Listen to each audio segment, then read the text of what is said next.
बिस्मिल्लाहिर्रहमानिर्रहीम। अस्सलाम वालेकुम व्यूअर्स, मैं हूं मखदूम अमीर हैदर हाशमी और आप देख रहे हैं मेरा YouTube channel Hashmi organic farming. साथियों, कद्दू की सब्ज़ी की अफादियत तो सब दोस्त जानते हैं। ये मौसम गर्मा की हर दिल अजीज़ सब्ज़ी है, लेकिन इसमें जो राज पोशीदा हैं आज मैं वो राज आपको बताने वाला हूँ। बराए मेहरबानी आप दोस्त मेरे साथ रहें और वीडियो मुकम्मल देखें। बहुत शुक्रिया। विटामिन से भरपूर कद्दू की सब्ज़ी को लौकी भी कहा जाता है और ये सब्ज़ी लंबी और गोल शक्ल में पाई जाती है। कद्दू विटामिन्स और मिनरल्स का मजमुआ है। कद्दू में vitamin C, vitamin A, vitamin E, vitamin C, iron, folic acid, potassium और मैग्नीशियम वाफिर मिकदार में पाए जाते हैं। कद्दू में 92% पानी और 0% कैलोरीज पाई जाती हैं। कद्दू में चोलिन नामी जुज़ पाया जाता है जिससे दिमागी सेहत और याददाश्त तेज़ होती है। चोलिन नामी ये जुज़ कैंसर को रोकने में भी मदद देता है।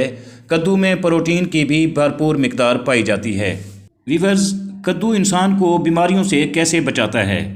आज मैं जो कद्दू पे रिसर्च की गई है वो आपके साथ शेयर करने वाला हूँ। कद्दू हमारे प्यारे पैगंबर हज़रत मोहम्मद मुस्तफ़ा सल्लल्लाहु अलैहि वसल्लम की पसंदीदा ग़िज़ा है। 1400 साल बाद अंग्रेज़ों ने इस पर रिसर्च करके ये राज पा लिया कि ये सब्ज़ी जिस्म की तमाम बीमारियों का इलाज है। डॉक्टर मोशी डेविड जो पोलैंड से हिजरत करके इज़राइल में आए थे, वो पिछले 22 बरस से कद्दू के ख़ास पर तहकीक कर रहे थे।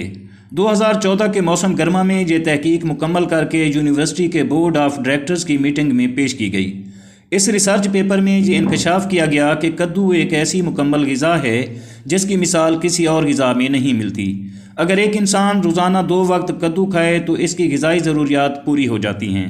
कद्दू में ऐसे अज्जा शामिल हैं जो इंसान को हर किस्म की बीमारियों से बचा लेते हैं। कैंसर और एड्स के मरीज़ों को तजर्बाती तौर पर 1 महीना कद्दू खिलाए गए तो वो बिल्कुल भले चंगे हो गए। कद्दू के जौहर से हर किस्म की बीमारी के इलाज के लिए वैक्सीन तैयार करने का तजर्बा भी किया गया और नताइज हैरान कुन थे। अजीज़ साथियों, किसी भी बीमारी के आखिरी स्टेज के मरीज़ को भी कद्दू की वैक्सीन लगाई गई तो वो 1 दिन के अंदर पूरी तरह सेहतमंद हो गया। व्यूअर्स, हैरान कुन बात यह है कि डॉक्टर मोशी डेविड को भी इसके बाद मंज़र आम से गायब कर दिया गया। तेल अबीब टाइम्स में डॉक्टर मोशी डेविड की बेवी मार्शा डेविड का इंटरव्यू भी छपा जिसमें उन्होंने अपने खामन की पुरअसरार गुमशुदगी पर सवालात उठाए और इसका ताल्लुक उनकी रिसर्च से जोड़ते हुए हुकूमत से मुतालबा किया कि असल हक़ाइक़ सामने लाए।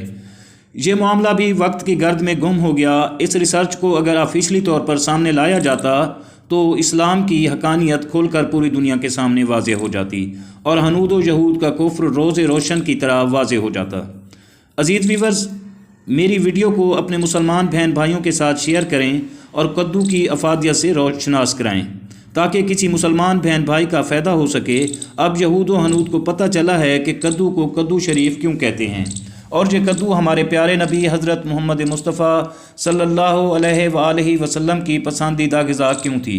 साथियों, जैसा कि मैंने पहले ही बताया है कि कद्दू एक मुकम्मल ग़िज़ा है और इसमें हर बीमारी के लिए शफा है। इस वीडियो को सवाब की नीयत से दूसरों के साथ शेयर करें और अगर आप दोस्त मेरे चैनल पर नए हैं तो प्लीज़ चैनल को भी ज़रूर सब्सक्राइब कर दें। बहुत शुक्रिया। आखिर में दुआ है कि अल्लाह आप सबका हामी व नासिर हो। आमीन सुम्मा आमीन। अल्लाह हाफिज़।